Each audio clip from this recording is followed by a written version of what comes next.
Утро на побережье Флорида-Кис начиналось как обычно. Солнце едва поднималось над горизонтом, окрашивая бескрайнюю гладь океана в нежные золотистые тона. Опытный рыбак и ведущий канала Key West Kayak Fishing отправился в этот день на своей рыбацкой лодке-каяке с одной простой целью — порыбачить в открытых водах. Вокруг царила тишина, нарушаемая лишь мерным плеском волн о борта лодки и криками далеких чаек. Удалившись на приличное расстояние от берега, где глубина становилась все более внушительной, а лазурная вода таила в себе опасности открытого океана, мужчина вдруг заметил впереди странный объект. Поначалу ему показалось, что это просто кусок старого бревна или причудливая коряга, которую унесло отливом. В этих местах подобный плавающий мусор — не редкость. Но присмотревшись внимательнее, рыбак заметил, что объект движется неестественно, словно борется с течением. «Что это за чертовщина?» «Похоже на собаку», — пробормотал он про себя, направляя каяк ближе. С каждым метром приближения удивление мужчины росло. Объект держался на воде из последних сил. Лодка подошла почти вплотную, и тогда рыбак отчетливо разглядел намокший мех и характерный полосатый хвост. «Это же не рыба! Это енот! Какого черта?» — воскликнул он, не веря собственным глазам. Перед ним, посреди бескрайнего океана, отчаянно перебирая лапками, плыл маленький, насквозь промокший дикий енот. Он находился в милях от суши, там, где глубина исчислялась метрами, а шансы выжить для сухопутного зверька стремились к нулю. Ситуация была критической. Бедный зверь выглядел абсолютно истощенным. Было очевидно, что он провел в воде слишком много времени, борясь с сильными океанскими течениями, которые уносили его все дальше от родных берегов. Его маленькая мордочка едва держалась над поверхностью воды, а в глазах читались паника и смертельная усталость. Но физическое истощение было далеко не единственной бедой несчастного пушистого мореплавателя. Рыбак прекрасно знал особенности здешних мест. «В этих водах полно акул», — с тревогой отметил он. Океан вокруг Ки-Уэст кишит хищниками, для которых уставшее, барахтающееся на поверхности животное — легкая и желанная добыча. Чуть позже, вглядываясь в темную глубину за бортом, мужчина даже заметил характерный темный силуэт. «Вон то темное пятно — это акула. Слышишь меня? Здоровая акула, которая обожает есть енотов». Оставлять малыша в воде означало обречь его на верную и скорую гибель. Если бы он не утонул от усталости, его бы неминуемо съели. Мужчина понял, что рыбалку придется отложить. Перед ним была живая душа, нуждающаяся в немедленной помощи. Рыбак аккуратно подогнал свой каяк к измученному зверьку. Енот, несмотря на свое плачевное положение, оставался диким животным, движимым инстинктами самосохранения.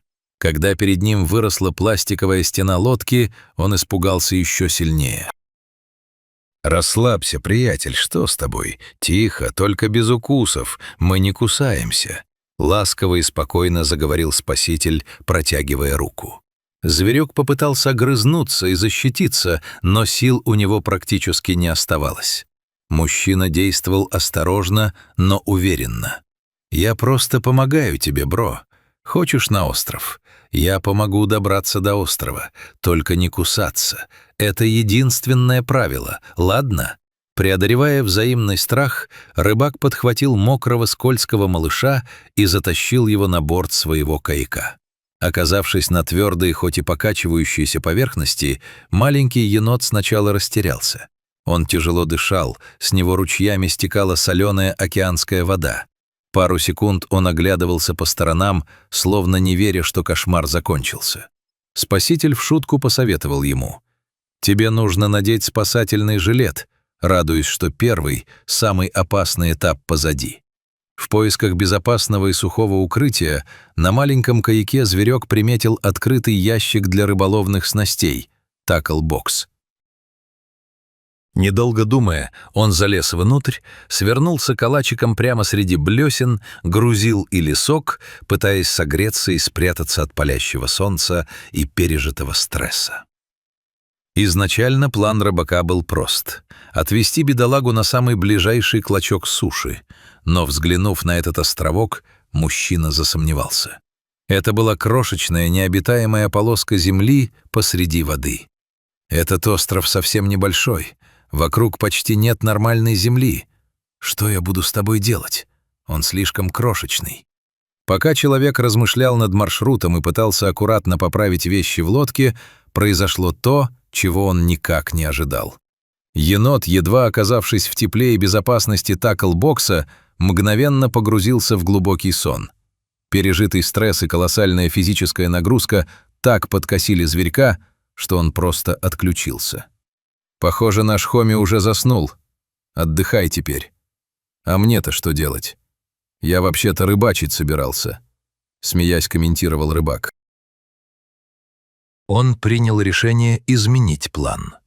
«Так, енот-такси, ракун-убер, меняет маршрут.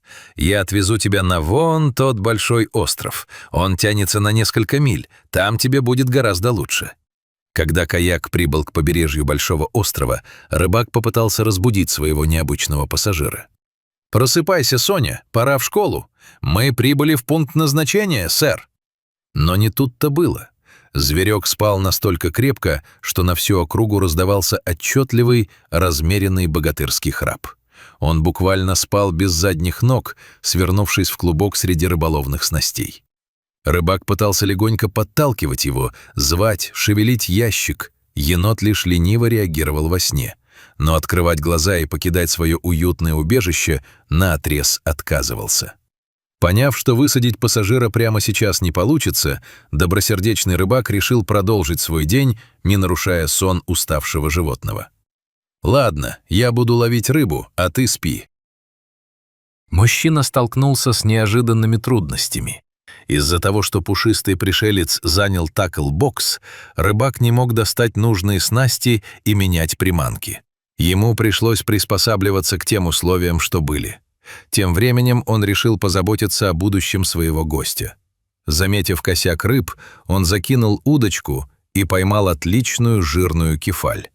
Вот, поймал этому Соне отличный обед на случай, если он когда-нибудь соизволит проснуться. Прошел час, затем второй, а затем и третий. Солнце начало медленно клониться к закату, окрашивая небо в багровые тона. Все это время, долгие часы, енот беспробудно спал, продолжая забавно похрапывать на всю лодку. Рыбак проявил невероятную чуткость. Чтобы не разбудить и не испугать малыша громким шумом лодочного мотора, он весь обратный путь через широкий канал до самого дома греб исключительно веслом стоя, stand-up paddle. Это требовало немалых физических усилий, но жизнь и покой спасенного существа были для него в приоритете. Наконец, каяк причалил к берегу острова Биг-Пайн-Ки во Флориде. Это место идеально подходило для жизни енота. «Земля на горизонте! Ну все, приятель, просыпайся, мы на месте!» — скомандовал рыбак. Зверек начал проявлять признаки жизни, потягиваться и моргать заспанными глазами, удивленно оглядывая берег. Мужчина ласково подбадривал его, объясняя преимущества нового дома. «Тут твой новый дом. Здесь полно мусорных баков, из которых можно таскать еду. Полно туристов. Это гораздо лучше, чем торчать на каком-то диком уединенном острове в океане». Енот выглядел здоровым, но все еще немного испуганным и дезориентированным. Ему настолько понравилось в ящике для снастей, что он снова зевнул и попытался зарыться поглубже, будто прося: «Ну, мам, еще 10 минуточек». Но пришло время прощаться. Рыбаку нужно было забирать свои вещи, да и оставлять дикое животное на лодке было нельзя. Мужчина аккуратно взял ящик, перевернул его над мягкой травой у берега и бережно высадил пушистого пассажира на землю. Оказавшись на траве, енот сначала замер, ошарашенно озираясь по сторонам и словно спрашивая себя: «Где я вообще нахожусь?» Пару раз он даже попытался развернуться и залезть обратно в ставшую родной лодку, но рыбак мягко остановил его. «Эй, нет-нет, в каяк возвращаться нельзя, тебе пора идти». Поняв, что под лапами наконец-то надежная, сухая и теплая земля, а не коварные океанские волны, маленький енот неторопливо направился в сторону зеленых зарослей острова. Мужчина с улыбкой проводил его взглядом, пожелав удачи на новом месте. На острове Биг Пайн-Ки не так много машин, зато много дружелюбных местных жителей и туристов, а значит, у этого маленького выжившего Сони впереди долгая, сытая и безопасная жизнь. Эта история стала потрясающим примером того, как обычная рыбалка, благодаря доброте и терпению одного человека, превратилась в настоящее чудо спасения маленькой жизни.